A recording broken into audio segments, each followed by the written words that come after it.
Barootaan dura aartiin Oromoo akkasumas seenaanii fi aadaan saba Oromoo afaaniin yookaan afoolaan daddarbaa turuun isaa haqa hin haalamnedha. Amma immoo seenaanii fi aadaan Oromoo barreeffamaan yookaan ogbarruudhaan dhalootarraa gara dhalootaatti daddarbaa jira. Harka fuuni akkam jirtu kabajamtootaa fi jaallatamtoota daawwattoota VTV. Qophii keenya guyyaa har'aan sirna eebba kitaaba dargaggoo Seenessaa Magarsaa kan mata dureen isaa Dabaree Dhalootaa jedhu qabannee dhiyaanneerra. Qophicha qopheessee kan isiniif dhiyeessu Anayyaantuu Baacaati. Haga xumura qophii keenyaatti nu waliin turaan immoo affeerraa keenya kabajaaf jaalalaati.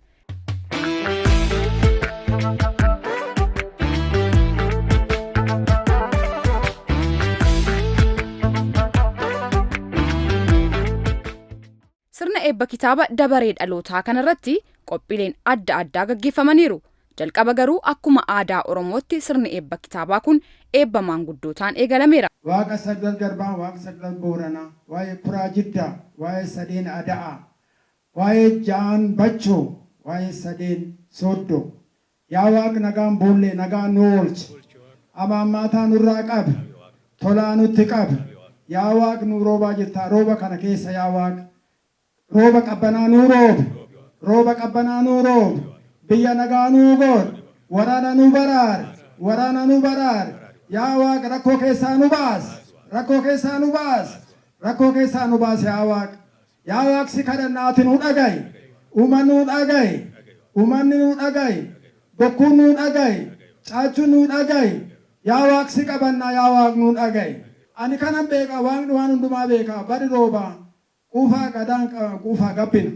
Itti aansuunis barreessaan kitaaba Dabaree Dhalootaa dargaggoon Seenessaa Magarsaa keessummootaaf haasawaa baga nagaan dhuftanii taasiseera.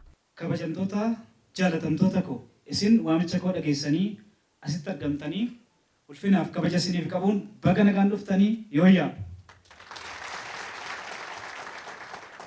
Egaa waan baay'ee isaan dubbadhu sagantaan duraa duuba waan qabanii fi ani kanaan dura waan muraasa kaasuu yaalanii jiru. Akka ilma Oromoo tokkotti qoonni ogbarruu Oromoo dagaagina argatee akka sabaatti immoo dhaloonni wal duraa duuban fudhatee waan hojjechuu danda'u ofitti amanummaadhaan waan godhu yoo agarsiise akkasumas dhaloonni dhufus jabaatee dhaabbatee waliif wabii ta'ee wal tarkaanfachiisa waan jedhuuf bakka bu'insan qooda koo hiriyaarraan nagahee kanatti fayyadamee anis fuuldura keessan dhaabbadhee egaa amman jedhu ol yeroo fudhadhee hojii kan hojjechuu irratti xiyyeeffachuun dura namoonni humna naaf ta'anitu akkan hojii kan hojjedhee asiin bahu dabalata immoo hiree Oromoo fi Oromiyaan qaban keessatti lubbuudhaan jiraadhee carraa kan argachuu kootti gammadeen jira. Gammachuun kun keessanii na harka fudhadhaa. Nagaaf kabajni hin dursinu siniifan dhiisee akkuma isin jechuuf yaade egaa amma carraan qabutti fayyadamee akka isaan naan hin lolle waa isiniin jedha. Dhugumatti galme kun akkas fakkaateen beeku nu biratti galma xiiqii waamicha xiiqii wal agarree walii birmannee isintu keenya nutu walii itti fufaa kanaaf qofaa malee. Akka galaatti dhalootaaf galaa keenya akka dhaamsaatti immoo egeree keenyatti waa keenya darbina. Kana keessatti hundi keenya qooda fudhannaa. Egaa akka armaan dura waan tokko tokko argaa turretti hammi dhaloonni keenya wal ta'ee waliin hubachuu danda'uu fi hammi waliin deemee egeree dhalootaatiif waa gumaachuu danda'u gaagaamaan turee, rakkoo turee, hidhaa turee, gidiraa turee, wareegama turee.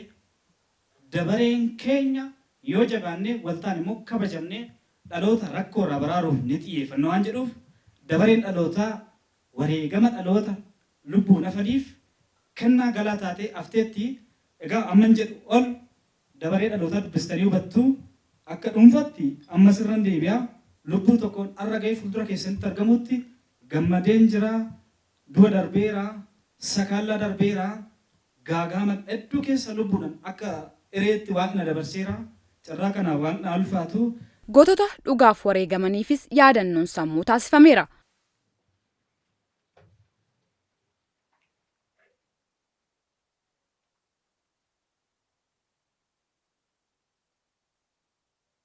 Walaloo fi monoloogii yookiin qoof dubbiinis wal duraa duubaan hirmaattotaaf dhiyaateera. Mollee qarree laabeessaa, baddeessa baddaaleensaa, karrayyuu abbaa rifeensaa.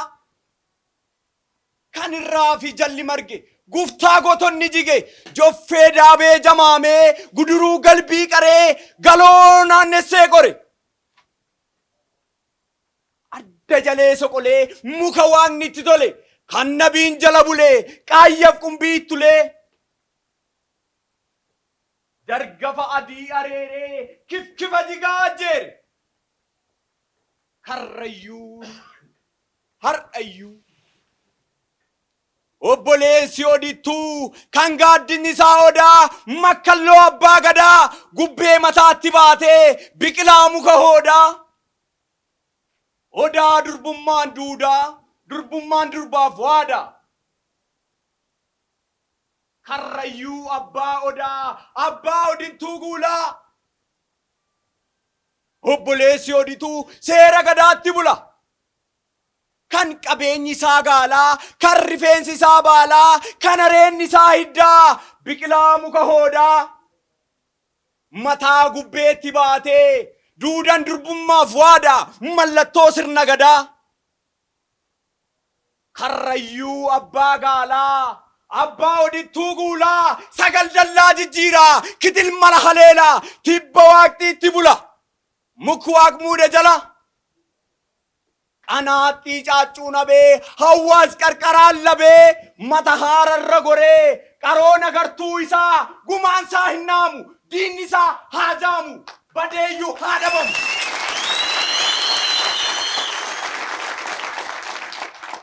Agartuun ija isaa jaanoo kuula sadiiti, tartiibni irraan gadi. Gubbeen isaa gurraacha, diiman walakkeessa, handaarri isaa adii.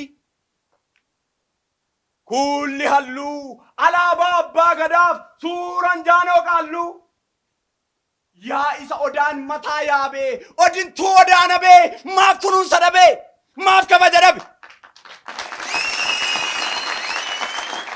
Karrayyuu karri gaalaa, foona na nyaachise, aannan na unachiise, odaa mataatti fe'ee harree waaqaa taasise. Hooda hidda qabate, kan nabiin itti boqate, kan bargaageef dagaagee, jirmaaf damee bal'atee, baalli isaa gabbatee, hudduun isaa lafa qabate, hiddi isaa immoo lafee labate. Karrayyuu kee, karri kee karrisaadha, qe'een kee mirgisaadha, gadaan kee dillisaadha, manni kee bilisaadha. Moonantee dannabuuf, wiinsa matee gursisuuf, waraantoo kee buqqisuuf.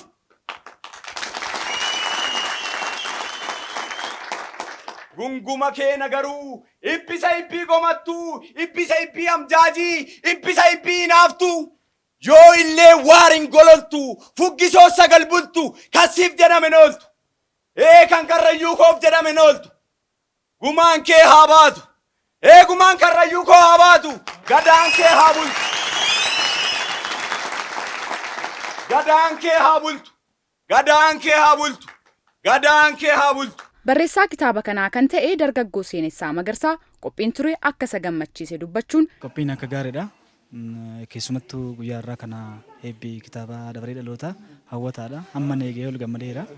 Egaa ogbarruun Oromoo akkasumatti birmannaan jajjabeeffamee wal hubachuudhaanis sagantaan akkasii hawwataan kun qophaa'ee yoo irratti wal hubatame egeree dhalootaatiif akeeka gaarii ka'a jedhee abdadha. Qabiyyee kitaaba isaas akkas jechuun ibseera. Qabiyyeen kitaaba kiyyaa egaa yeroo dheeraadhaan irratti hojjechaa ture. Waan si ajaa'ibu dabareen dhalootaa egeree Oromoo Oromiyaa keessatti maal ta'uu danda'a? Akeekni Oromoo Oromiyaa ammoo dhaloota dhufuuf maal kaa'uu danda'a waan jedhu kaa'an ture.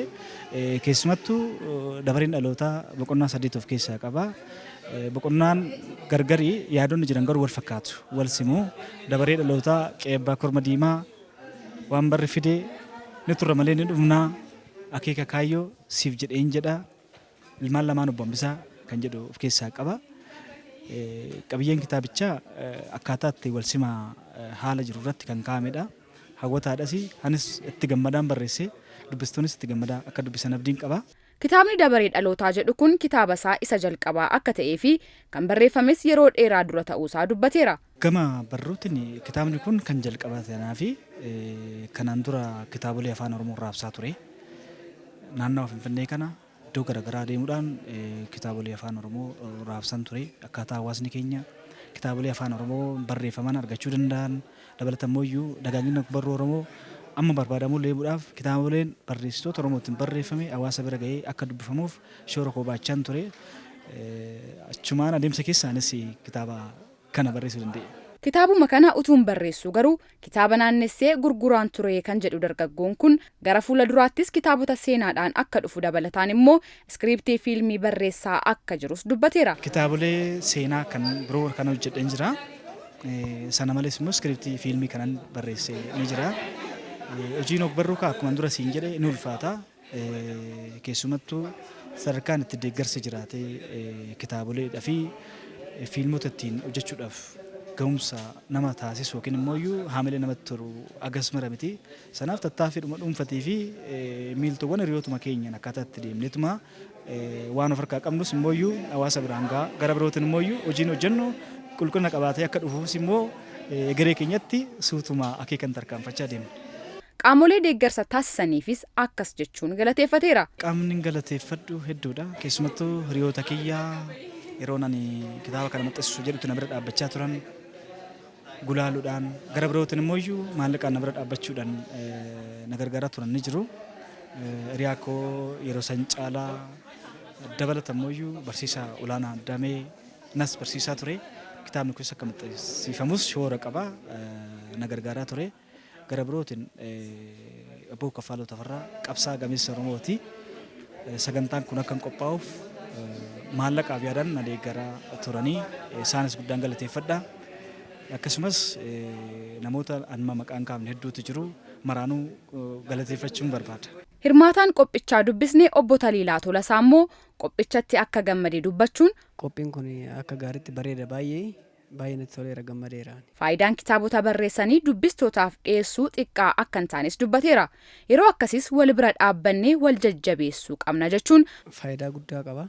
Borullee dhaloonni nu duuba dhufan akka wantoota kanatti jajjabaatan nutillee bukkee dhaabbannee wanni jajjabeessuurraa nu ittisu hin jiru jechaadha. Barreessaa seenessaafis akkas jechuun dhaamsa isaa dabarseera. Seenessaan ammallee itti fufiinsa waan kanayyuu dabalataan ammallee warreen nu duuba jiraniin jiru.